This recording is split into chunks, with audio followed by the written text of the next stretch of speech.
Quando falo, descubro mais sobre mim e quando escuto, compreendo mais os outros.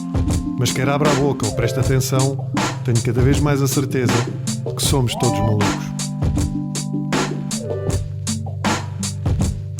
Olá a todos, sejam bem-vindos a mais uma semana de Somos Todos Malucos, um podcast dedicado à saúde mental e autoconhecimento e a conversas que de alguma maneira possam acrescentar alguma coisa à vossa vida. Já sabem, sai todas as quartas-feiras em áudio às 6 da manhã, em todas as plataformas de áudio. Se quiserem ver as fronhas das pessoas que passam por aqui, a minha vem todas as semanas, mas isso acontece na mesma quarta-feira, mas por volta das 12 horas, meio-dia, está no YouTube. Aqueles clássicos todos, já sabem. Ativem as notificações, cliquem no sininho, partilhem com os amigos, venham aos comentários. Falamos muito aqui nos comentários, sobretudo do YouTube. Eu sei que também há no Spotify e nas outras plataformas, mas partilhamos mais fazemos mais essas partilhas aqui no YouTube. Estejam presentes também nestas conversas, até porque muitos dos convidados que passam por esta casa, estou sempre a referir isso, vêm também muito das vossas sugestões. Ora bem, este podcast chama-se Somos Todos Malucos, porque eu acredito realmente nisso. Eu acredito que nós somos todos malucos, não é no sentido malucos num sentido pejorativo, mas numa ideia que todos nós temos questões para resolver, sejam elas muito presentes, menos presentes, todos nós temos questões, às vezes nem sequer nos apercebemos muito bem o que é que há para resolver, sabemos que há ali qualquer coisa. Outras vezes achamos só que somos assim e afinal depois, quando começamos a partilhar as conversas, percebemos que afinal há coisas ali que podem ser trabalhadas. A Mariana Caldeira é psicóloga e a Mafalda Rodrigues é atriz e resolveram também colocar no papel muito daquilo que abordavam em consulta. E neste livro, que se chama Sobreviver a Dias Imperfeitos. Eu acho que tem aqui as duas coisas, não é? Sobreviver e sobreviver a dias imperfeitos. Quem é que pensou neste título? Está muito bom. Olha, o título nós tivemos só aí uma... Não, tu, pronto, conheces o Luís, o Luís do meu marido. Sim. Pronto, e ele ajudou-nos aí a perceber o sobreviver e, portanto, dividir a palavra, mas quando nós recebemos o convite já tínhamos o título, portanto, foi a editora. Temos que dar aqui o mérito à contraponto. Mas eu acho que realmente é muito isto, não é? É sobreviver a dias imperfeitos, porque os dias imperfeitos fazem parte, não é? Eu acho... Sim. Se nós formos pensar bem, não sei o que é que vocês acham, os dias são todos imperfeitos. Não é? Estranho era se não fosse. Não é? Os dias são todos imperfeitos, acho eu. É. E eu acho que nós nos pomos no final do dia, começamos com essa... Com a checklist. Hoje podia ter feito aquilo, podia ter não sei o que, amanhã é melhor. E depois é uma bola de neve, não é? Principalmente quando não trabalhamos essas coisas em terapia. Sim. E eu acho interessante este do sobreviver, porque é sobreviver a dias imperfeitos nesse sentido, não é? Portanto, viver esses dias imperfeitos e ao mesmo tempo aqueles dias que são uma grande merda e que a gente tem que passar por eles. Não é? Tal e qual. Mafalda, eu gostava primeiro de saber porque é que tu procuraste um psicólogo? Quando é que procuraste um psicólogo? Se a Mafalda, a Mariana foi a tua primeira psicóloga ou não? Okay. E porquê? Porquê é que tu procuraste? Olha, a Mariana não foi a minha primeira psicóloga, já tinha tido uma experiência antes, mas não correu muito bem, porque foram para aí 2 ou 3 sessões e eu abandonei. Exato, não conectaste, não houve... Não houve. Senti que era mais um espaço de julgamento do que de compreensão. Sim, não tive muita sorte, na verdade. Sim. Mafalda não acha, que não sei o quê, Mafalda não acha. E eu saía de lá tipo, ok, eu devo ser péssima. Será que eu devia achar? Eu já tinha tantas coisas, sabes, já trazia uma bagagem tão cheia e essa psicóloga me punha mais pedregulhos lá para dentro, tipo, não estava a contar com esta, não estava a contar com esta. Então em vez de sair de lá esvaziada, saí ainda mais pesada.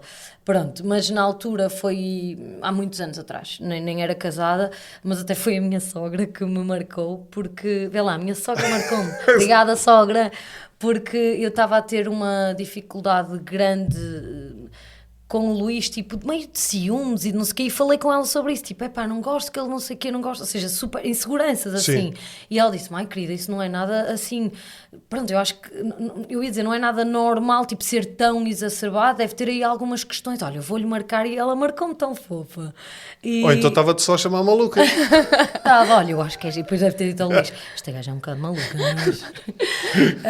pronto, e depois, entretanto, tive filhos, e é aí que entra a Mariana, com 2 filhos em tempos covidianos muito próximos, portanto, Pois os foi, nossos filhos pois têm 1 ano e 3 meses de diferença. São os 4, bebés Covid, não é? bebés Covid, Fogo. os 4 num T2 mais uma cadela, tinha tudo para dar errado, e portanto, fechados, e foi aí que me apareceu a Mariana, e a Mariana, lembro-me foi no Instagram, eu segui algumas psicólogas, mas ela, assim com uma frase super chamativa, tipo, a família não é tudo, a família não sei o que, tipo, a falar de família, eu, olha... E pronto, eu já estava a sentir que estava a reproduzir muitas coisas que não queria, tipo os gritos, entre outras coisas. E foi aí que decidi procurar ajuda. E tu sentiste a cena do psicólogo de ser só para malucos ou não? Ou nunca tiveste esse Então estigma? não, eu sou de Braga, pá. Eu sou de Braga, vais à psicóloga, estás mas é maluca. Pois, claro, sim. Nem, psiquiatra então, meu querido, nem vais falar sobre isso. A psiquiatra é o estás- selo, sim. Psiquiatra vais ser internada, estás Sim, a ver? sim, sim. Mas sim, tu sempre foste assim meia Exato. é diferente, tipo dramática.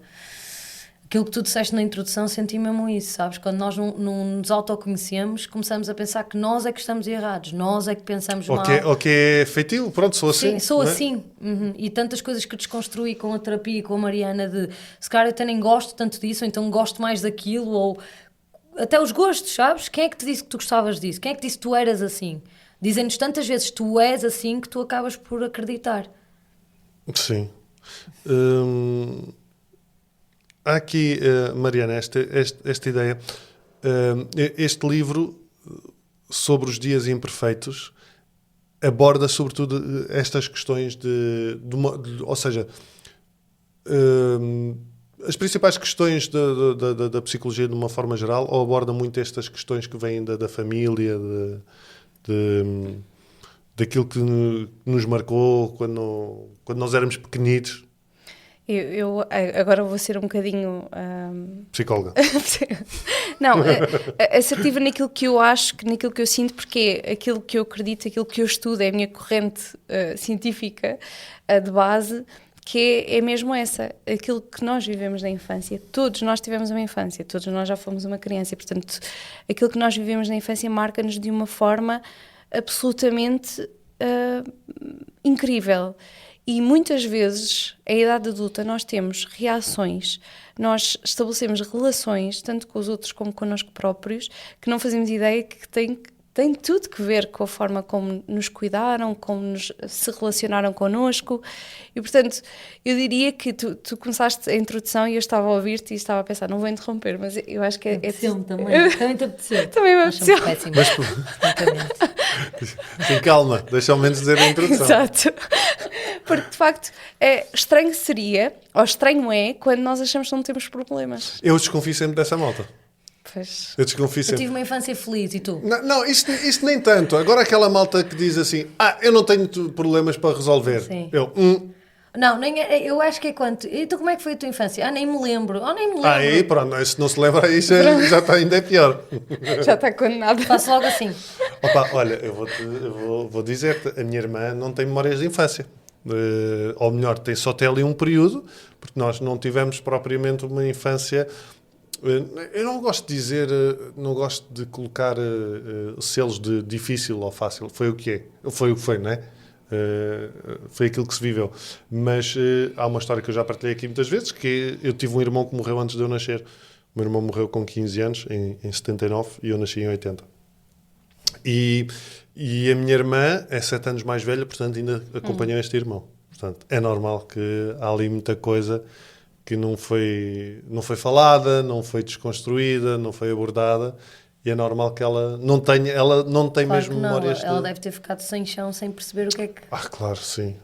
E tenho um irmão mais velho também, que o meu irmão podia ser meu pai, o meu irmão tem 18 anos e meio mais velho do que eu. Portanto, o meu irmão também viveu essa fase toda. Ou seja, eu não sei se vocês concordam, mas eu acho que todos nós vimos de famílias disfuncionais. Eu, quando digo isto às vezes nos espetáculos, eu digo, sou de uma família disfuncional, como todos vocês. Há malta que se ri, tipo naquela... Eu não sou. Exato. Mas não é? Todas as famílias são disfuncionais e acho que às vezes há uma carga pesada nesta palavra disfuncional, quando na realidade é o que é, meu.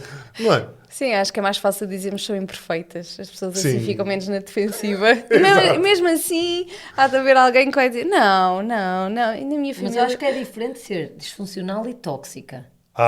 Sim. Totalmente. Sim. Totalmente. E agora deito uma rampa. Aproveita. Sim. Totalmente, porque disfuncional, eu acho que temos todos nós, e obviamente depois todas as nossas relações e as nossas famílias têm um quê de disfuncional, porque não somos perfeitos. Ponto. A base é esta, não é? Como não somos perfeitos e é impossível, a perfeição não existe, então há falhas e há imperfeições e há, de facto, comportamentos que são disfuncionais, mas uma coisa é ser disfuncional, outra coisa é não ser saudável. E eu acho que, Sim. eu acho que às vezes é muito difícil, há aqui uma linha muito fina que pode separar estes dois contextos. Porque às vezes, e nós sabemos que na nossa sociedade a família é vista como algo intocável. Família é família. Toda a gente já ouviu isto, não é? Mas é tua mãe, mas é teu pai. Tens de ter mais paciência. Sim. Sim. Não ouviste isso durante a tua... Eu estou a pensar... eu acho que na minha família... De que idade é que tu tens? 36. Ok, eu sou um bocadinho mais velho. Parece que tenho 18, não é? Não exageres. E ele a fazer contas, mas já tenho Eu um filho tenho de 45, 6, outra de são 5. 9 anos de diferença. Mas eu, por exemplo, a minha família era a família tradicional onde não se falava sobre nada. Não se falava sobre a morte, não se falava sobre questões, não se falava sobre saúde mental. Aliás, eu lembro-me que quando aos 18 anos eu disse que ia a um psicólogo, os meus pais ficaram tipo... O que é que se passa? Vais a um psicólogo, mas porquê é que vais a um psicólogo? Eu senti esse olhar de desconforto e de estar de castração, de alguma maneira, não é? Tu sentiste isso? Não. Senti, estava só a pensar como é que tu com 18 anos, por iniciativa própria, decidiste ir Porque, naquela altura. olha, tenho a vantagem da minha irmã. A minha irmã trabalha também na área da saúde, ela é fisioterapeuta, mas sempre aliada a muitas técnicas também de medicina tradicional chinesa, shiatsu e não sei o quê, ou seja, já tinha um conhecimento mais abrangente sobre essas questões da saúde ser mais do que ser uma coisa meramente física. E ela, eu não sei se ela na altura já andava no psicólogo ou não. Portanto, 7 anos mais velho. Influenciou, tipo, e dizer, olha, tu devias experimentar, e eu já estava desesperado, e então fui eu que disse. Que na minha vida não sei como é que não procurei mais cedo, porque na minha família também não se fala sobre as coisas, e isso acaba por ser um problema. Eu lembro perfeitamente da morte do meu avô, eu tinha 13, e é quase um... Não se fala, exceto tipo, olha, morreu. Exato. Morreu. E hoje é o funeral. Estás e a seguir vamos almoçar. Ok, posso chorar, tal e qual, estás a ver? Posso, sei lá, ver toda a gente a chorar, querer ajudar, a querer... eu acho que enquanto criança me senti sempre tão perdida dentro das minhas emoções, daquilo que eu estava a sentir, que eu fui criando narrativas, não é? Fantasiosas, umas muito fantasiosas sobre pessoas, situações, que depois em terapia, e é isso que eu acho que a terapia faz, é tu também desconstruires muito dessas situações e dessas pessoas, e de repente perceberes que foi um mecanismo de sobrevivência que tu tiveste para sobreviver naquele meio. As tuas questões, por exemplo, que tu tens vindo a resolver, sentes que todas elas têm eco na infância? Sim, totalmente. E como é que, Mariana, como é que nós definimos esses ecos da infância, em termos clínicos? Como é que isso nos afeta, não é?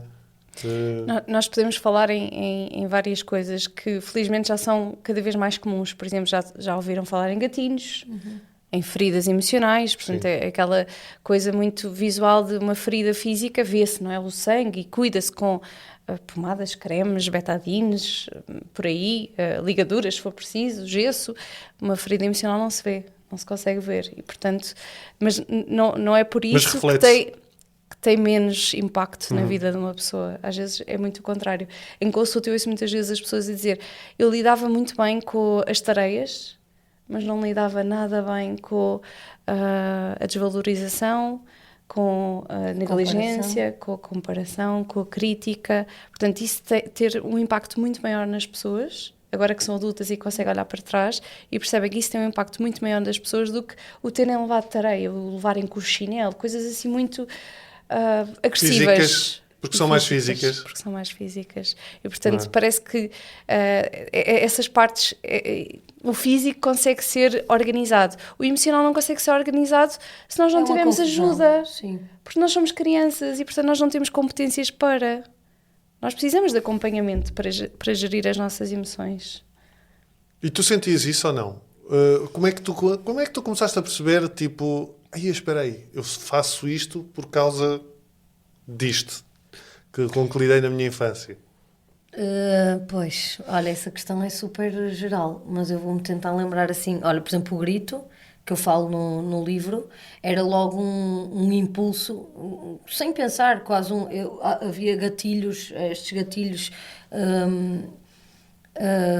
que me faziam explodir dessa forma, portanto, certamente que também ouvi bastantes gritos e bastantes...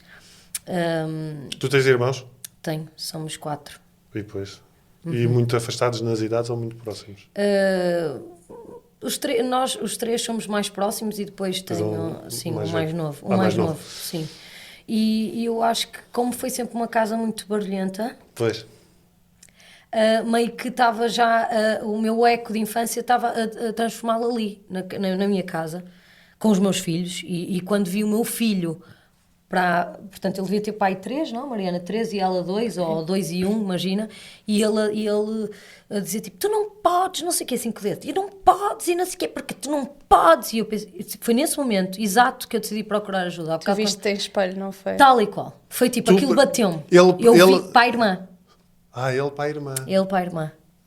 Engraçado. E isso bateu-me, isso tocou-me tanto, sabes? Eu lembro perfeitamente como se fosse hoje. E tu sentiste tipo, quem da é que imagem era, dele. Mas quem é que era essa criança na tua infância? Quem é que fazia isso?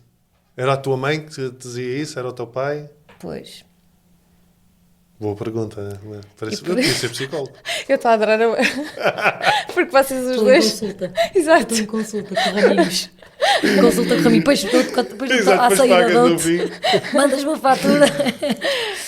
Mas, ou seja, senti ali quase é um reflexo, não é? Daquilo que eu gritava com eles, portanto ele estava a gritar com a irmã, ponto. Porque nós fazemos muito isso na nossa vida adulta. Nós vamos repetir padrões, nós vamos repetir frases sem ter consciência de onde é que elas vêm, mas elas vêm lá atrás. Mas uma coisa é tu teres essa consciência e depois tens todo o trabalho que tem que ser feito em relação a isso. Tal e qual. Eu não tinha falado Isso é que é disso com uma complicado, amiga minha, que Mariana. Muito. uma coisa é tu teres consciência de... Eu acho que é um bom passo tu teres essa sim. consciência. Mas depois Também há é pessoas que difícil. escolhem trabalhá-las ou não. Não, é difícil dar esse passo, não é? Porque Sim. às vezes mais vale manter-nos na ignorância.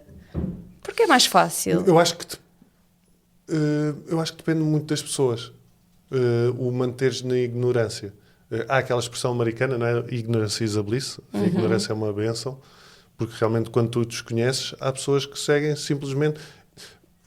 por exemplo, há muita gente que diz os meus avós trabalharam a vida toda no campo e nunca tiveram problemas de saúde mental. O Tanas é que não tiveram. Deviam estar lá com as couves. Não só que o deviam problema é estar que com nunca enxada. pensaram sequer nisso, porque Claro, não tinham... ou não tinham tempo, ou não tinham estrutura para resolver essas questões. E nesse sentido, a ignorância foi uma bênção que lhes permitiu seguir a vida. Por outro lado, também se acaba por perpetuar mais as coisas. Não é? É um bocadinho por aqui. É totalmente por aí. Portanto, parece que é mais fácil nós não olharmos cá para dentro, porque vamos continuar com a nossa vida, mas o que é facto é que nós não estamos bem. E há muitos adultos que não estão bem. Basta andarem de carro. Eu vinha para aqui de carro. Nota-se. Isso é onde tu notas mais. E tu notas isso, não é? Que os adultos estão desregulados. Passam-se no trânsito por qualquer Logo às coisa. 7 da manhã já estão com aquele já estão com aquela Buzinar, cara. sinais de luzes e tudo. Sim. Mas Mas olha, eu estava a pensar em relação a ti, já que estamos numa consulta Sim, aos dois, diga. diga, que já viste como tu estás a fazer diferente? Na tua família não se falava sobre nada e tu tens este diálogo com as tuas filhas. tenho. Vou fazer muita merda também. Tá, mas vais fazer, mas já existe espaço para Sim. a conversa, para o nomear uma emoção, para, Sim. para falar sobre isso. Sim, Eu acho que elas veem em ti de género, meu pai está ali, se eu precisar de falar com ele, ele está ali. E se calhar tu não sentias isso com a... Não, eu não senti isso. O que eu acho muitas vezes, olha, por exemplo, eu estava a dizer que agora passo-me. Antes estávamos a falar de um tema que vocês abordam aqui, que é o burnout parental, que é um bom tema também para trazer aqui, que é o facto de sentirmos assoberbados de tal maneira que eu parece que não tenho tempo para nada e facilmente salta a tampa. E eu, por estar assim, e por quase prevenção, eu já disse às minhas filhas: se eu me parecer mais irritado, faz parte, não levem a mal. Eu vou tentar ter consciência disso, mas é possível que eu me passe da cabeça. Pá, e a pequenina, no outro dia, passou-me no escritório. Eu sentei-me, vou jogar aqui 5 minutos. E mal me sento, vem-me: oh pai, nem sei o quê. E eu: quê? Que foi, caraças? Pai, disse isto e fiquei logo. E ela olhou para mim e eu disse: pá, desculpa, diz lá, sabes? E expliquei-lhe a situação e ela virou-se para mim e disse assim: 9 anos. E ela assim: sim, estás um bocado cansado, não é? Eu estou um bocado cansado, é mesmo isso, mas não tenho que falar assim, desculpa, vá, diz lá o que é que foi. Mas repara, isto é o mais importante, é o pedir desculpa. Quantas vezes sim. é que nós ouvimos isso? Eu não na ouvi nossa desculpa infância? nunca dos meus pais. Nunca. Nunca ouvi, por nada. Por nada. Só que acho que há aqui uma coisa importante, Mariana, não sei se concordas ou não, que é... Vais ser polémico? Não. Ok. Quer dizer, não sei se é... porque é não acusar, também não ter uma arma apontada a estes comportamentos dos nossos pais. Ou dos irmãos, ou dos avós, ou seja o que for. No sentido, aquela premissa de eles também estavam a fazer o melhor que sabiam. Semi, Ok. em relação a isso. Eu acho que é um caminho, faz parte. As pessoas, em consulta, eu sinto muito isto. As pessoas estão muito na defensiva, a tentar proteger a imagem que criaram dos pais, dos avós, dos irmãos, porque tiveram que a criar para sobreviver. A chamada idealização, que nós fazemos muito. Nós idealizamos certas pessoas, porque se olharmos para elas como elas verdadeiramente são, vai ser muito difícil para nós, enquanto crianças, sobreviver, lidar com aquilo. Pois é. Então, faz parte também na idade adulta de facto, olharmos com um olhar crítico e zangarmos-nos. Isto é, Sim. assim, a chave de um processo terapêutico. Tem que haver zanga. E é muito difícil lá chegar. Porque, de facto, nós temos que desconstruir estes mecanismos de proteção todos para nos zangarmos. Mas sim, depois não faz bem a ninguém ficarmos presos a isto. Claro, arrumamos Sim, mas dentro de uma nós. coisa é isso, é estar zangado e não sair dessa fase. Outra coisa é perceber: o meu pai e a minha mãe não procederam bem aqui. Ou melhor, o que eu tento fazer, por exemplo, há muitas coisas que eu vejo, comportamentos, e digo: epá, o meu pai não fez bem isto. E esta merda influenciou-me, mas, coitado, também estava a fazer o que sabia. Ele já tem a história dele também, não soube fazer melhor.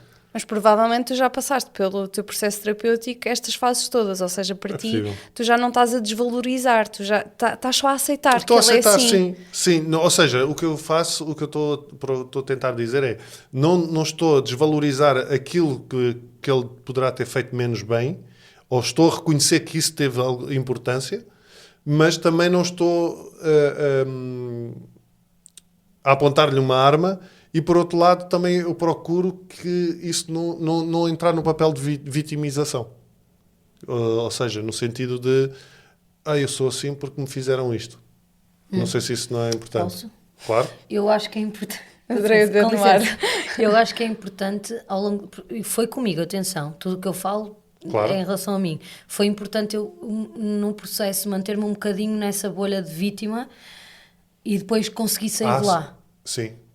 Estás a ver? Sim, Fizeram-me estou a isto, quase tipo perceber. Justificar. E isto trouxe-me esta consequência, e trouxe-me esta, para depois passar por esta, então, e chegar a isso da aceitação. Mas eu acho que, imagina, fizeram o melhor que sabiam, sim, e naquela altura era comida, roupa lavada e pouco mais, não é? Sim. Pronto, e eles achavam que tinham feito um ótimo trabalho porque era disso que se falava. Nós, enquanto geração, agora temos que fazer melhor. Sim. Eu acho que temos que olhar para dentro, temos que perceber tudo o que se passa aqui dentro. Mariana Caldeira, temos que admitir que há dias imperfeitos, Mariana Caldeira e Mafalda Rodrigues, para podermos. Fala-se muito em quebrar padrões ou quebrar ciclos, mas podermos dar aos nossos filhos aquilo que nós não tivemos. Porque eu também não sabia, Raminhos, Mas eu também não sabia melhor. o mais engraçado... Tu tens filhos? Tenho. Que idade é que eles têm? 5 e 1. Sabes que vocês e os vossos filhos e os meus, provavelmente há de chegar uma altura que hão de dizer assim: tu fizeste isto desta maneira e isso não me fez bem. E de repente eu vou pensar: eu nunca pensei nisso, eu não tinha consciência disso. Por isso é que eu estava a dizer, nessa perspectiva da consciência dos nossos pais, estarem completamente fora dessa. É uma frase que se ouve muito: eles não sabiam melhor, Sim, sabiam. Mas... Sim, não ser condescendente também com isso, não é? Não é isso? Eu acho que sim, concordando aqui com uma falta, é preciso passar por isto. É um luto. Sim. É um luto que tu tens que fazer. Sim. Dos pais que tu precisavas de ter e que não tiveste, dos pais que querias ter e que não tiveste. É quase a tua criança pede isso, sabes? Que tu, tipo... Que abraços. Que abraço. Que lhe dês colinho, não é? Aquele colinho que ela se calhar não teve e que precisava. E um bocado abraçar aquilo que tu sentiste. Porque se te sentiste desamparada, isolada nos teus sentimentos, perceber que então precisas agora de um colinho em vida adulta... E vais tê-lo, se calhar não dos teus pais, mas de outras pessoas. Mas acho que desvalorizar só porque não sabiam melhor, eu também era o que eu estava a dizer há bocado, eu também não sabia melhor. Eu, se não fosse para terapia ou se não fizesse este processo, eu também não ia saber fazer melhor. O que eu ia fazer era repetir. Eu procurei saber melhor. Sim. E fazer melhor, na verdade. Ou melhor, conhecer melhor para poder fazer melhor. E acho que a diferença é essa. Sim. Não se falava de saúde mental, claro que não. O meu psicólogo diz já me disse mais que uma vez em consulta e eu penso, realmente faz sentido, que é às vezes a tendência para nós desvalorizarmos, no meu caso, eu lido com muitas questões relacionadas com a ansiedade e com a perturbação obsessiva ou compulsiva, e tipo, eu pensar, não tenho razões para me sentir assim, estou num dia, mas porquê é que eu estou triste, ou porquê é que eu estou não sei o quê? Não tenho razões para me sentir assim, mas se eu depois for pensar bem, imagina, isto porquê? Porque houve uma altura em que eu estava com um período maior de ansiedade e com mais obsessões e aparentemente não parecia que havia nada na minha vida que me levasse para esse aumento. E depois eu comecei a ver e era tipo, estava a mudar de casa, tinha morrido a minha...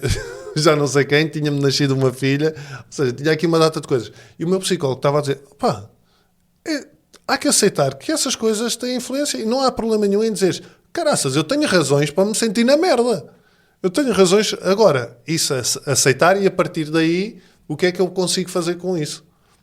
Mas até chegares ao aceitar, tu tens que viver as tuas emoções, sim. Tens de permitir. Exato, tens que aceitar, assim, tipo, aceitar que, fogo, eu estou triste, e tenho razões para estar triste, e está tudo bem em estar triste. Mas aquilo que muitas vezes nós fazemos em idade adulta é tipo, eu não tenho... bora lá. Exato, exatamente. Bora lá, para cima. Não é? Bora lá para cima. E depois, se calhar, vamos comer. Literalmente comer as emoções, que há muitas pessoas que depois têm estas perturbações alimentares fruto disto, porque como não dão espaço às emoções, vão comê-las, vão bebê-las, enfim, vão utilizar drogas, vão utilizar comportamentos compensatórios, as compras, por exemplo, que há pessoas que nunca pensaram sobre isso, as compras compulsivas, é para preencher, de facto, aqui vazios. E tu falavas de ansiedade, eu acho que a ansiedade é assim o grande tema deste século e às vezes é um bocadinho desvalorizado porque toda a gente tem ansiedade, sim, é verdade, a ansiedade é uma emoção básica e se nós não sentíssemos ansiedade não estaríamos atentos, por exemplo, a atravessar uma estrada, ok, mas depois há a ansiedade que é disfuncional, que tem um impacto na nossa vida, que nos causa sofrimento, que nos faz com que nós não estejamos a viver uma vida minimamente leve, minimamente tranquila. Deixamos de fazer coisas. Cabeça, não é? Estamos presos. Sim. Sim, Estás condicionada. estás condicionado. Mas poucas pessoas olham para a origem disto. Eu gosto muito de pensar sobre isto. A ansiedade nada mais é do que desamparo, do que esta sensação de desamparo. Porque enquanto nós crescemos e nós sentimos este desamparo, nós estamos a sentir aquilo tudo, não é? Porque toda a gente sente. E não temos ninguém que nos ajude a organizar. Muitas vezes até temos pessoas à nossa volta, pais, professores, que punem aquela coisa do não chores, não sejas maricas, não fiques Sim. assim. Ou seja, isto dentro da cabeça de uma criança fica uma confusão gigante. Então, afinal, aquilo que eu sinto, não posso sentir isto. E isto causa fisicamente um vazio e fisicamente uma sensação de estarmos sós no mundo. E, portanto, na idade adulta é muito difícil depois gerirmos certas emoções. Já estão ali há tanto tempo. Não é? E não sabemos como exato. fazê-lo. Sim, sim. Mas é isso, o facto de serem padrões que tu trazes da tua infância, já lá estão há tanto tempo, que tu conseguires pegar naquilo e fazer alguma coisa com aquilo, fica complicado.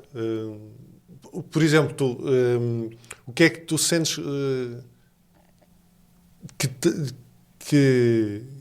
da tua infância, que são ecos da tua infância e que hoje tu reproduzes ainda?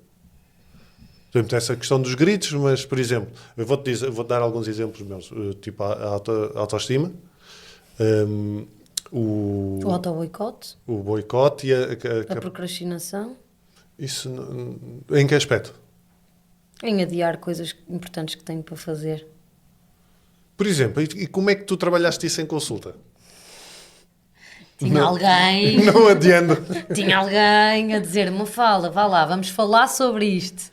Que estava sempre a tentar insistir comigo para eu... Olhar para este medo de falhar, não é?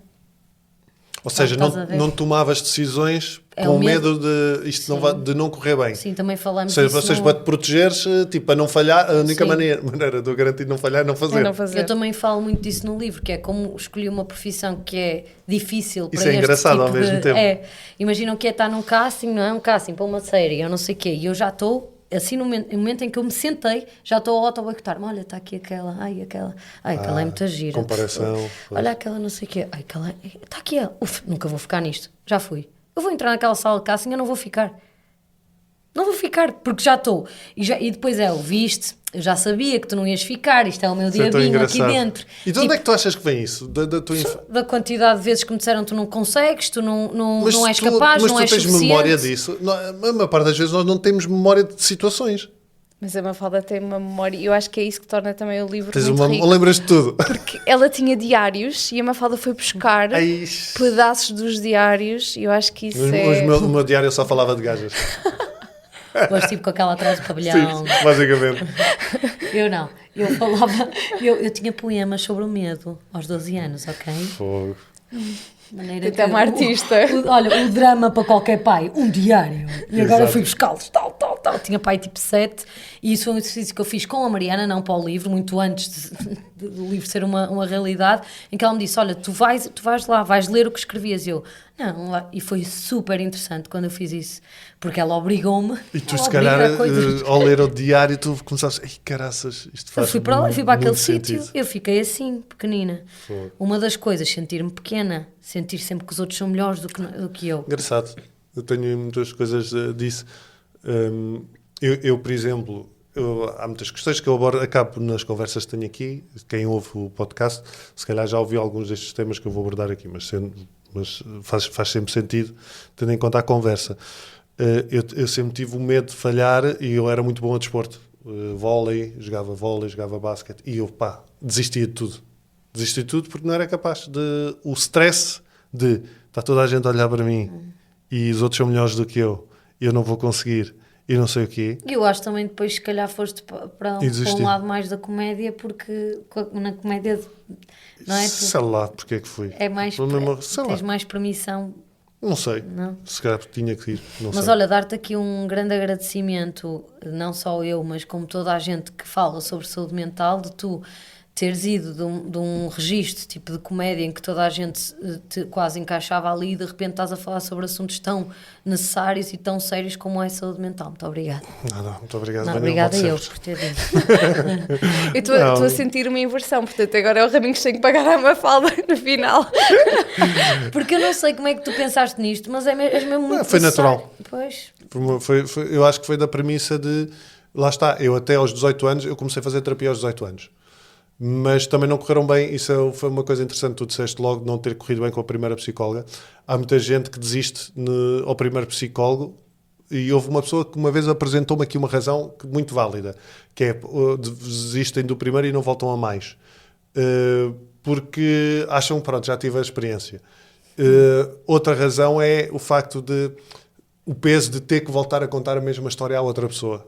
Eu percebo isto, mas é importante, porque eu também não funcionei ao primeiro, fui para A aí ao Mariana quarto. uma vez disse-me isso, quando eu tive que deixar e ir para outra psicóloga, quando começamos a estreitar a nossa relação Pois. para a amizade, ela disse-me, tu vais ter que eu não queria acabar com ela. Claro. Estás a ver? Ela disse, tu parece aqueles namorados que não querem Exato, acabar. Tipo, exato. uma fala, esta conversa, tipo, há um elefante na sala, nós vamos ter que falar sobre isto, eu vou ter que deixar de ser tua psicóloga e eu.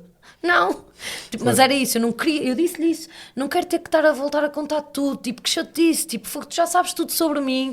E ela uma vez disse-me, mas tu vais contar de um sítio diferente. Sim, E também é verdade. quando eu agora fui para a minha psicóloga, eu senti isso, eu estou a contar de uma forma muito diferente de contei à Mariana, mas provavelmente muito. distanciado, mais distanciado, mais Completamente. consciente.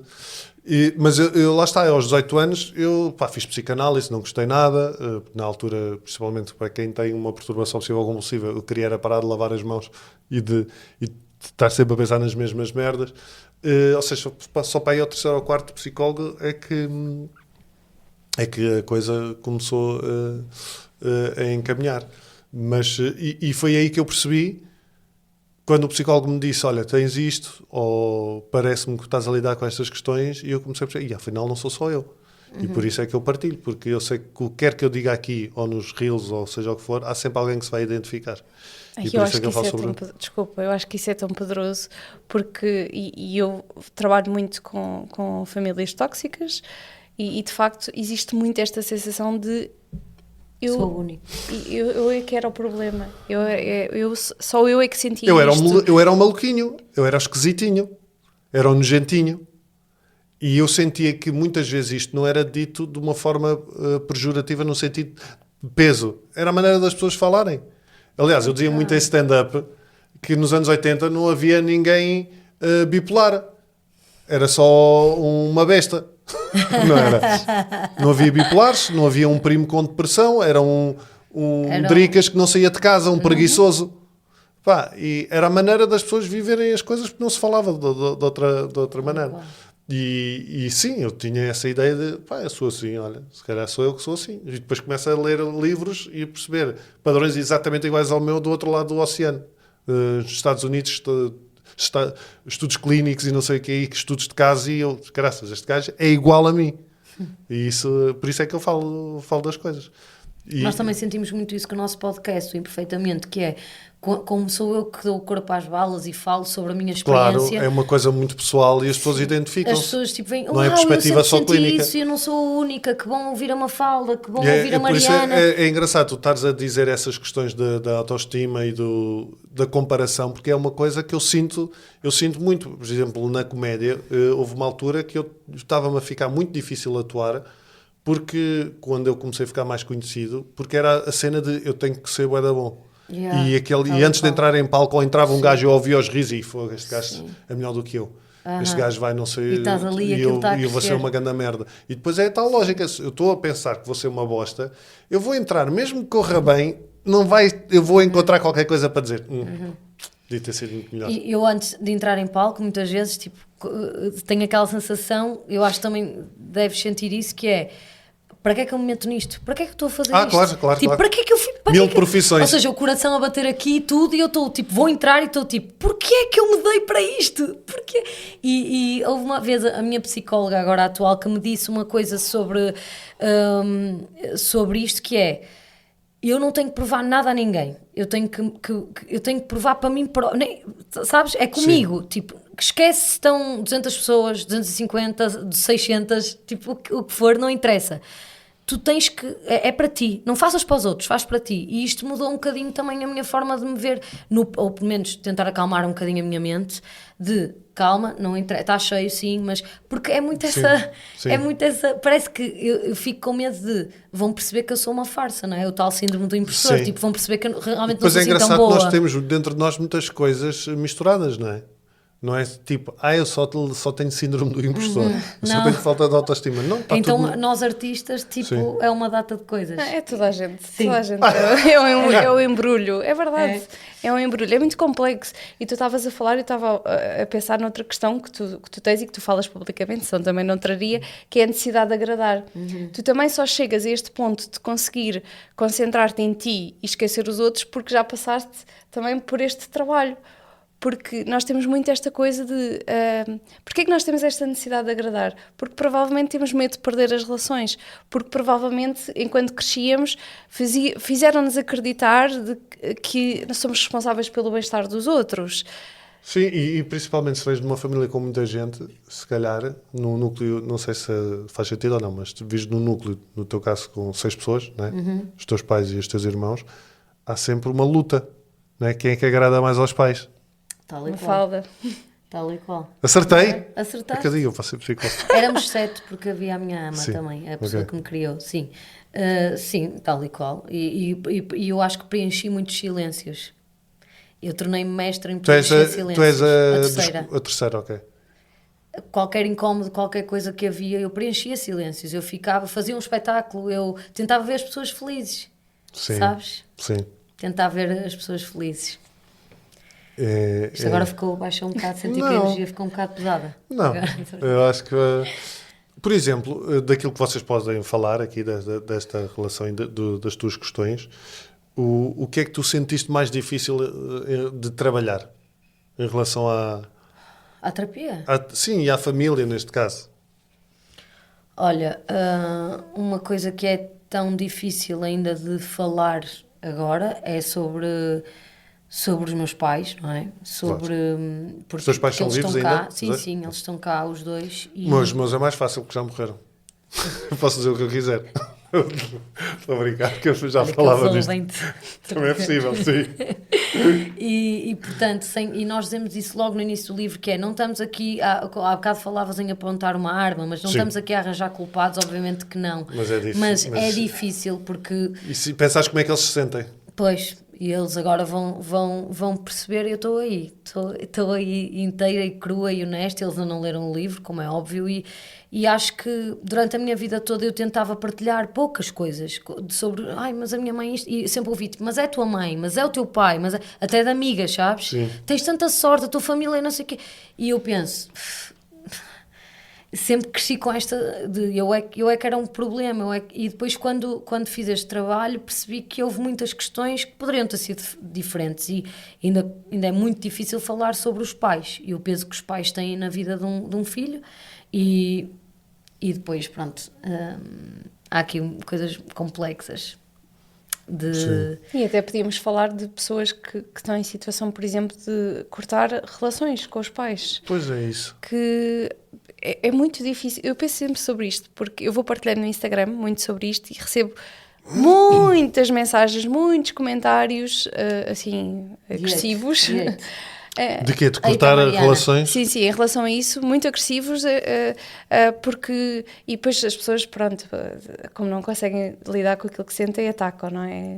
O ser humano é assim, quando entra na defensiva, ataca, contra-ataca. Mas as pessoas dizem muito isto, que é quando os teus filhos te fizerem mesmo é que tu vais ver, como se não fosse válido um filho precisar, não é querer, é precisar de se afastar dos pais.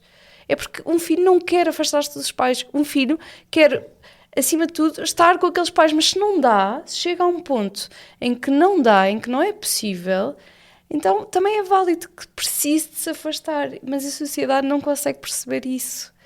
E é aqui um peso... Já viram o que é para Sim, alguém pois é. ter que tomar essa decisão? Que é muito difícil. E ainda levar com isto, constantemente. Com este peso... que está a ser egoísta, quando na verdade está a pensar, se calhar pela primeira vez, no seu próprio bem-estar. E em proteger a sua própria família, não é? E é pior do teu trabalho clínico, é pior homens ou mulheres? esta capacidade de trabalhar esse aspecto com as famílias? Eu acho, eu não acho, tenho certeza. Isto tem que ver com o contexto social.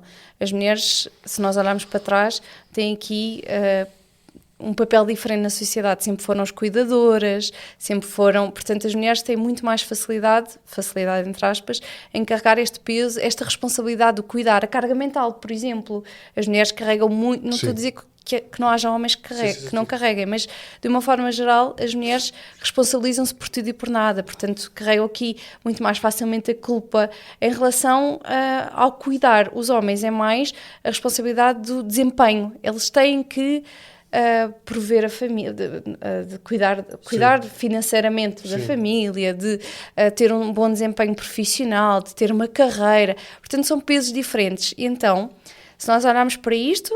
É um suporte mais físico e um suporte mais emocional. Exatamente. E depois olhar para, de facto, os meninos, ainda hoje é assim, os meninos não têm grande espaço para Mostrar as emoções. Ainda continuamos, hoje em dia, e eu vejo isso em parques infantis, em supermercados, em escolas, muito esta coisa do não sejas maricas.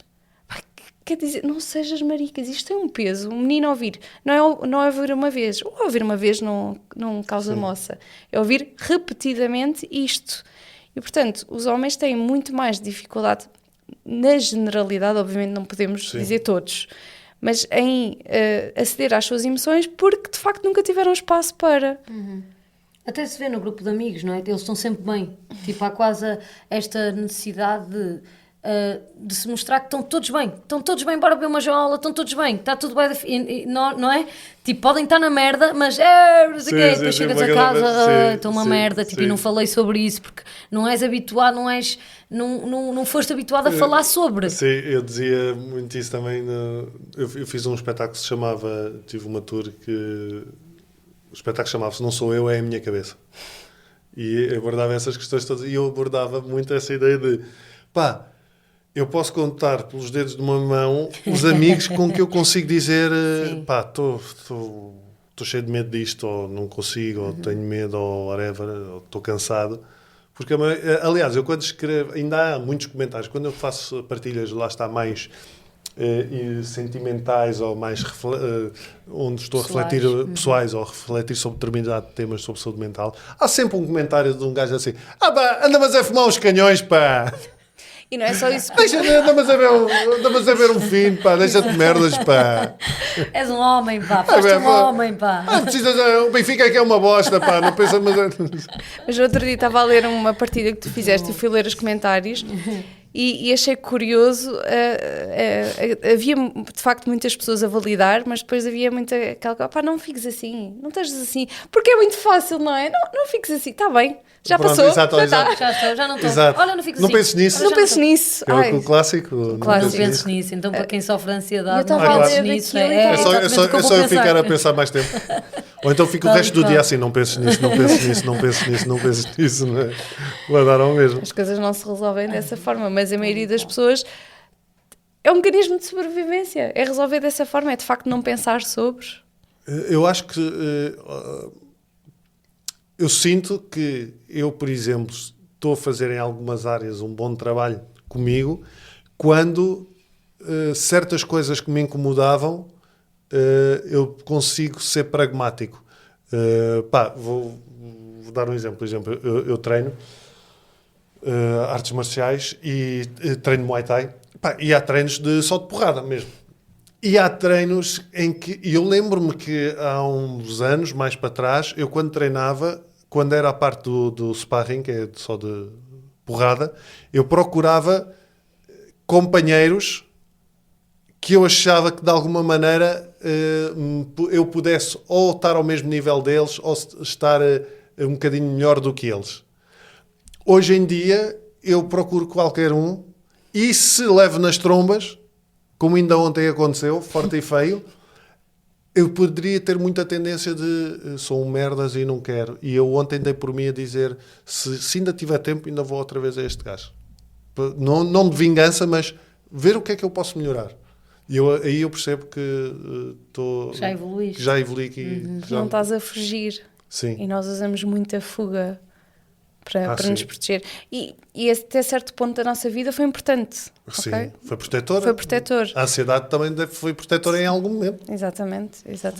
Agora é Só chegar que eu a- sinto é que, não sei se sentes isso, Mafalda, mas eu sinto é que estou a tentar compensar tudo aquilo que eu não vivi na minha infância, ou corrigir as questões, porque lá está, eu tinha esse muito medo do confronto e da competição e isso tudo. Pá, portanto, o basquete, eu aos 30 e tal anos voltei a jogar basquete e joguei no campeonato de veteranos, no Inatel, já de velhos, mas joguei, que era uma cena, pá, e era horrível para mim, porque eu pensava, agora, por eu ser um gajo conhecido, é que toda a gente vai estar a olhar para mim. É bem feita, porque se não tivesse sido puto estúpido e tivesse continuado a treinar, anonimato, estavas no anonimato. agora eras muito melhor e não sei o quê.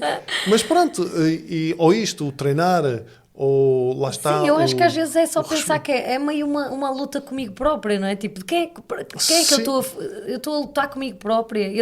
Eu tenho que ter, e esse é o meu trabalho agora, é autocompaixão, que também se fala muito de autocompaixão, mas muito, porque eu sou muito dura comigo mesma, não tenho, para os outros permito tudo e para mim não permito nada, e portanto... O que é parvo. O que é parvo, e perceber que eu consigo, eu sou suficiente. Olha, eu curo-me todos os dias quando eu estou com os meus filhos, eu sou suficiente, eu sou forte, eu estou a dizer para eles, eu estou a dizer para mim. Sim. Sabes? Estamos os três a dizer, e é para mim também, eu curo um bocadinho todos os dias, eu começo a acreditar que eu sou capaz. Este livro, quando eu o tive nas mãos, não me vou esquecer da sensação que tive de olhar para ele, não é este também tem prefácio, meu, mas é só uma página. Mas de olhar para ele e de pensar, fui eu que fiz isso, automaticamente surge, e eu trabalhei isto em terapia a semana passada, surge a desresponsabilização do meu talento ali. Ou seja, eu já estava a dizer à minha psicóloga, fogo, às vezes eu leio coisa e penso assim, devia estar tipo em transe para escrever aquilo, está tão poético, isto sou eu a escrever, E ela só, sim, Mafalda, és tu, foste tu, e estavas no teu estado natural a escrever, porque tu escreves assim, tu escreves muito bem, e eu estou só, pois é, mas o meu cérebro o que é que faz? Tipo, E desvaloriza, não é? só posso ter fumado um canhão e ter escrevido, que é que eu não fumo, estás a ver? Mas estava num estado de transe, tipo, o que é que me deu aqui para estar a escrever E é o isto? desvalorizar, não É o desvalorizar o meu talento. Portanto, a minha vontade agora é trabalhar o meu valor, estás a ver? Eu senti-me orgulhosa. Às vezes as pessoas dizem, agora com a saída do livro, tipo, que orgulho, tipo, amigas minhas, que orgulho, deves-te sentir tão orgulhosa. E um gajo fica assim. E eu estou a sentir assim. Yeah. Vou meter no caixote de lixo, E eu estou só assim, tipo, ai, pois é, eu tenho que Isto, trabalhar lá o meu está, orgulho. isto também vem da infância, não é? De nunca nos terem dito. Não é familiar para nós. Sim. Se não é familiar para nós vamos automaticamente, isto não é rejeitar, não é? E muitas vezes tu vês numa família que brinca com tudo, muitas vezes até era desvalorizado, e eu muitas vezes digo às minhas filhas, mas depois, claro que eu dou os parabéns e fico muito orgulhoso. Ela diz, tive 93 a português, e eu digo, porquê é que não tiveste 100? Não sabes escrever a merda do teu nome? Foi isso que te enganaste? E elas riem isso, mas eu digo, claro que depois falo Mas tens o outro lado, provavelmente. Sim. Muitas pessoas não tiveram o outro lado, só tiveram a brincadeira. Sim, e depois tu ficas sempre naquela, não é? Isso acaba por ficar gravado. Tantas vezes que tu ouviste, não é? No outro dia diziam-me isso em consulta, que é, eu sei que era o pai, eu sei que o meu pai estava a brincar, mas às tantas, ele estava sempre a dizer-me isto, que eu comecei a acreditar que era verdade. Eu tinha um amigo do meu pai que me chamava impostora. Tipo, quando eu chegava, ele dizia: olha, impostora, olha lá, impostora. Mas chamava-te impostora porquê? Não sei, porque dizia que eu dava miminhos, era meiga tipo com o meu pai, e depois se calhar tipo. E a Eras verdade falsa. era falsa, exato. Era falsa. E eu, da verdade, tipo, depois pensei: queres ver como sentia mesmo? Eu sentia mesmo assim. Eu sentia mesmo como ele me dizia, tipo, impostora, assim. Realmente estou aqui a dar beijinhos ao meu pai, ou não sei o quê, e depois. Não sei, estás a ver? Há coisas realmente, tipo, muitas vezes não depende de nós, não é? São coisas que nós vamos ouvir repetidamente. Este amigo era uma pessoa que frequentava casa muitas vezes, mas lembro perfeitamente disto. E eu falo disso no livro também. Chamava-me impostora, tipo, olha a impostora, a Mafalda impostora, tipo, e eu, ok, comecei a acreditar, se calhar. E às tantas quem é que eu sou, não é? Sim. Exato. Eu acho que isso é tão pesado. E depois imagina que tu depois mais tarde desenvolves outro tipo de relações com outras pessoas onde tu queres demonstrar o teu carinho a essa pessoa e de repente estás a pensar, Porque é que eu estou Será a fazer que eu tenho isto? segundas intenções? Sim. Exato, estou a Eu fazer devo isto ter contra as segundas. Exato, Tal e qual. não é? Mas tu dissesses há uma falda de 20 anos, de 15 anos atrás, de que eu ia escrever um livro, eu dizia, mas é maluco, eu vou escrever um livro, ninguém vai ler, estás a ver? Ou tipo, se escrever sério, tipo, ninguém vai ler. E agora estou, não, isto vai ser um sucesso, isto vai entrar no top de vendas, isto vai acontecer, eu escrevo muito bem e eu tenho todo o mérito em estar aqui. E não vai ser o meu primeiro livro. Se não for um sucesso, também faz parte do processo. Não, mas vai ser. Pronto. Isso é o que eu digo a mim. As pessoas vão comprar muito. Eu acho que procurei isso, ser pragmático no sentido, lá está. Imagina, vou fazer um espetáculo, tu achas, vai correr bem. Depois, afinal, não corre assim tão bem, está tudo bem. Olha, corre melhor para a próxima, perceber o que é que eu poderia ter melhorado, se foi da minha energia, se foi alguma coisa que eu fiz de maneira diferente. Sim, mas às vezes nem depende de ti, não é? Não, Às vezes e outras vezes é simplesmente... O público está tudo. é só careta e ficam todos eu acho que a cena que eu contaminados. Sim, mas eu acho que a cena que me tem ajudado mais, para além dessa empatia e compaixão, é também ser pragmático. Pragmático na análise das coisas. E não pôr uma carga de pensamento, não pensar muito. Não... Sim, e de responsabilidade, de pronto, isto quer dizer que são merdas ou que não entrar aí em overthinking sobre os temas. Pá, é o que é. Mas para isso é preciso muita terapia, para chegar até aí. Pois, e é cansativo. E isto, eu acho que isto é mais difícil, e a Mafalda fala muito sobre isto, que é porque não é só... por ter consciência é duro.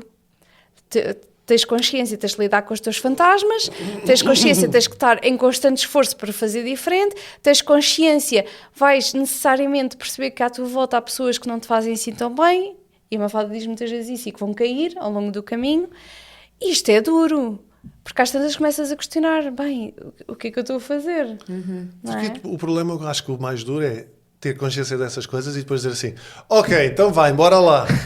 Esta parte para mim é o mais chato. Arregaçar as mangas e... Por exemplo, estavas a falar do que era mais difícil. O que é que foi para ti mais difícil, a decisão mais difícil que tu tiveste de tomar em nome da tua saúde mental, do teu bem-estar? Cortar emocionalmente com algumas pessoas próximas. E muitas vezes nós podemos fazer esse caminho interior e interno sem essas pessoas saberem. Porque começas tu dentro de ti, a pessoa vai caindo, não é? Do pedestal em que tu a colocaste e aquilo que tu achavas que ela significava para ti. E depois é um bocado... quando começas a analisar as tuas relações, começas a perceber o que é que te faz bem e o que é que te faz mal. E esse afastamento emocional é difícil. É o que nós costumamos falar muito, e está aí no livro, o luto de pessoas vivas. Sim. O luto de quem cá está, de quem ainda existe, de quem tu poderias ter uma relação totalmente diferente, mas tu deixas, é um barco, não é? Se tu deixas de remar e olhas, ninguém está a remar, o barco não sai do sítio e percebes que sempre andou porque foste tu que o fizeste andar, senão mais ninguém fazia aquele barco andar. Sim, uma boa imagem. E quando deixaste o remo, ninguém pegou nele. Pois. E quando deixas de fazer esse esforço, a relação não existe, não é? Seja ela de amizade, seja ela entre irmãos, seja ela familiar, o que for. Mas, por exemplo, continuas a falar com essas pessoas? Muito pouco.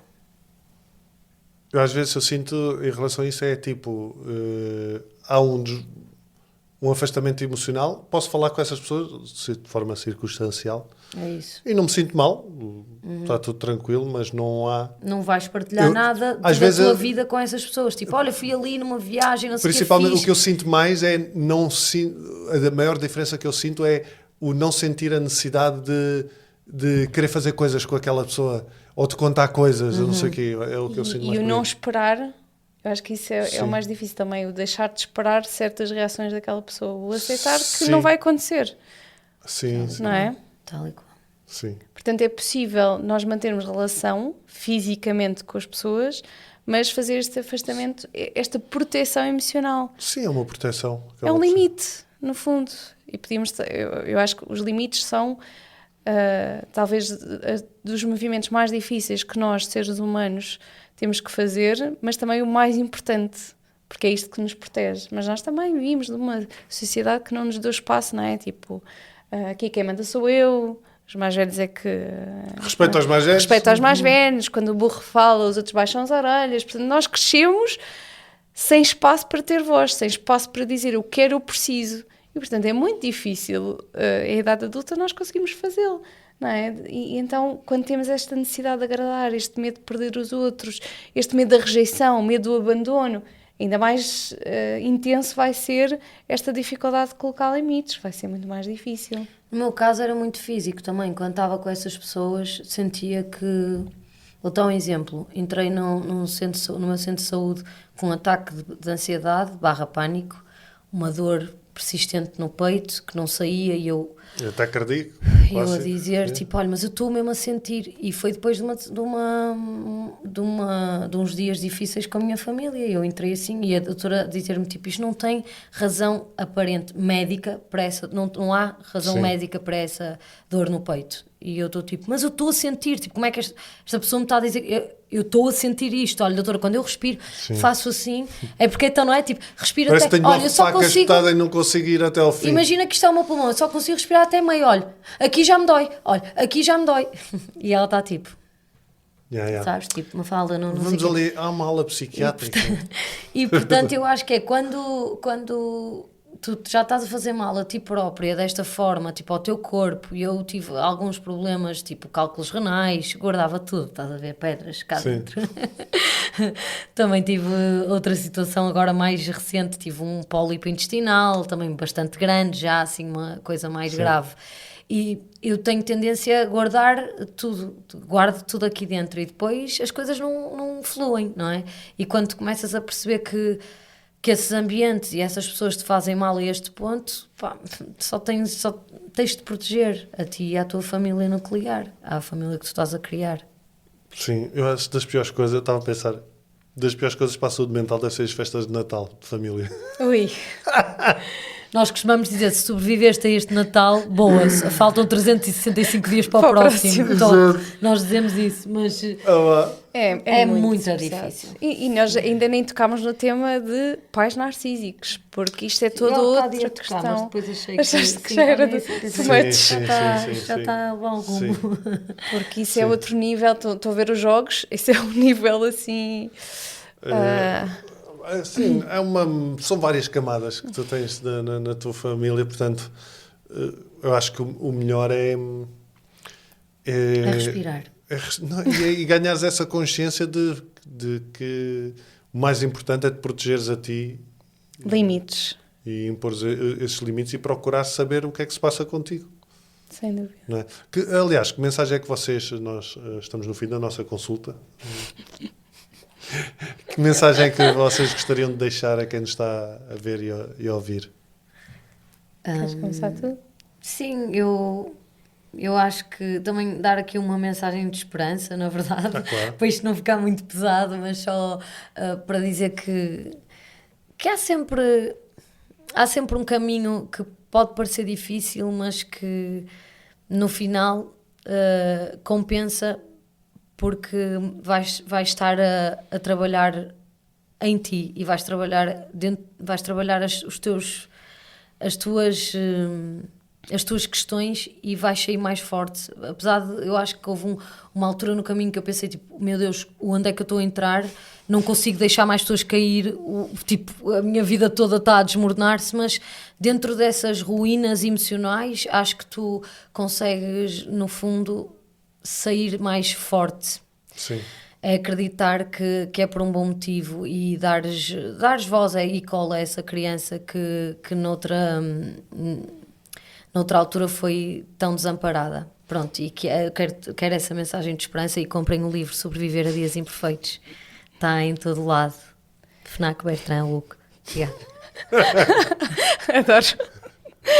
Eu acho que reforçar aqui um bocadinho o que a Mafalda diz, mas também fazer aqui um fecho de tudo o que nós conversámos aqui, porque eu sei que é muito difícil, principalmente para os homens, e eu tenho uma clínica e a maioria dos homens que marca consulta são as mulheres, que...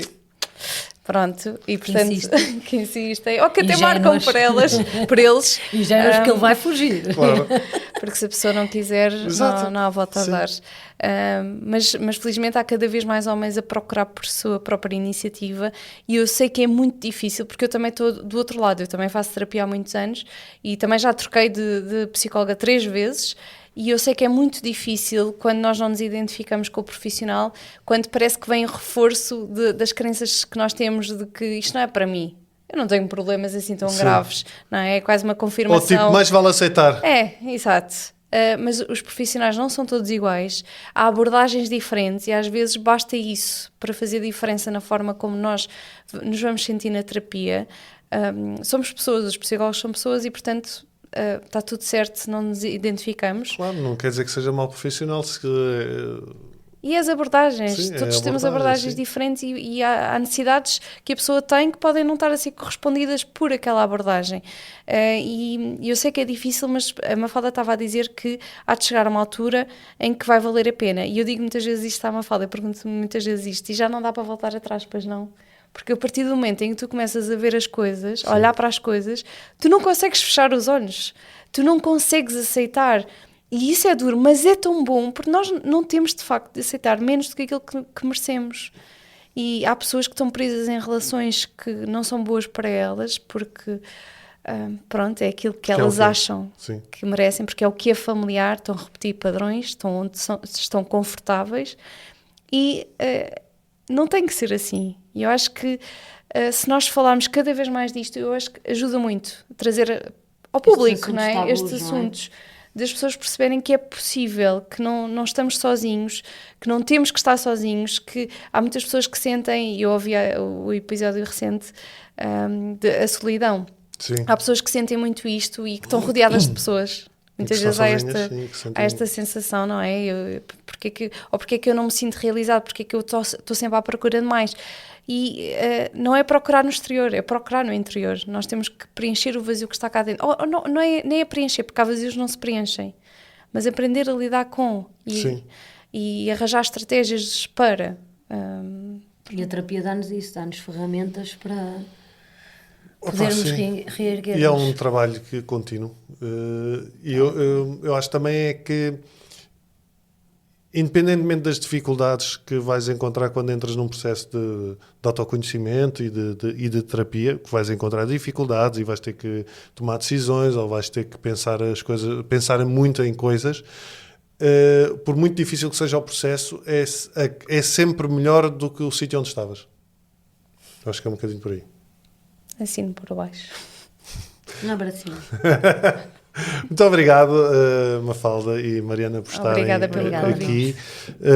O livro da Mafalda Rodrigues e da Mariana Caldeira, Sobreviver a Dias Imperfeitos, Lidar com a Dor, Superar Frustrações e Ser Capaz de Recomeçar. Hoje nós estamos a gravar isto aqui, hoje é dia 17, portanto dia 24 é a apresentação. Em Lisboa e portanto, quando vocês forem ver este podcast, já está à venda este livro. Quando forem ouvir, quando forem ouvir este podcast, está à venda. Desculpa, a minha ansiedade. Vocês também têm o vosso podcast Imperfeitamente, que aborda também muito destas questões. Aliás, este livro nasce também dessas conversas. Muito obrigado por estarem aqui. Muito obrigado a vocês por estarem desse lado. Já sabem, continuem a acompanhar o podcast, ativem as notificações. Venham aos comentários, partilhem as conversas e nós voltamos para a semana com mais um tema. Muito obrigado. Quando falo, descubro mais sobre mim e quando escuto, compreendo mais os outros. Mas quer abra a boca ou preste atenção, tenho cada vez mais a certeza que somos todos malucos.